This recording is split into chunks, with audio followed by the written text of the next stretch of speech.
what Chasing New Horizons does is it tells an adventure story. Yeah. Combined with a nerd fest about how the farthest planet in the history of exploration was explored. It took 26 years to do it. A bunch of young scientists with a dream who convinced NASA to go all the way across the solar system, and they pulled it off. How long did it take once it was in the, what was the actual mission itself? The actual flight took 9.5 years. It was the fastest spacecraft ever launched, travels almost 1 million miles per day. That's 9.5 years. They say it takes about 2 years to get to Mars, is that right? Usually 6 months. 6 the months long now? trips are 18 months. Months, okay. Yeah. Are you a believer we're all going to be living in space the way I do Elon think Musk? that's our future. I think Elon's spot on. You do? I do. Down the road a bit. But Bezos long, as well. Well, I thought Bezos doesn't want us to live in space. I think he wants everything, all of the infrastructure on the planet to live up there, and us to live here. Jeff talks about 1 trillion human beings across the solar system. Right. Like thousands. Star Trek. Yeah. Yeah, this is where Star Trek begins, though. Do you think in your lifetime, any of us are going to be living up there? I think we'll see space tourism on a number of scales. Suborbital space tourism. We'll certainly see more orbital space tourism, maybe even tourists to the moon.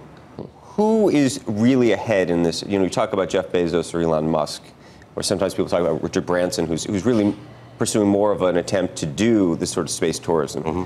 How do you differentiate what they're all doing? You know, I think it's America that's ahead, because it's only America that's got this industry. You don't find this developing anywhere else. We are really leading the world, not just in NASA, but in the private sector in terms of all things space. Is Pluto back to a planet? It definitely is. Okay. Yes. Well, that was disappointing when they. Yeah. Well, we got. Huh? You saw it. What do you think? It's Take a look. It's like it's semantics at this point, right? I don't want to. It looks cold.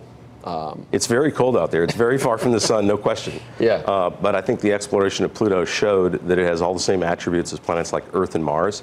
Has mountain ranges, has glaciers, has giant canyons, has weather, has an ocean under its surface, 5 moons. Pretty spectacular place. And given that, now I'm worried that the universe is not infinite, given some of the Hawking conjecture I saw in the last couple of days. But assuming it's pretty damn close to infinite, we're talking about a lot of other civilizations, are we not? It's very probable, I think, that there's an uncountable number of civilizations. Just vast distances. We need to. Can you go through a wormhole and really go from one place to another? No one knows that.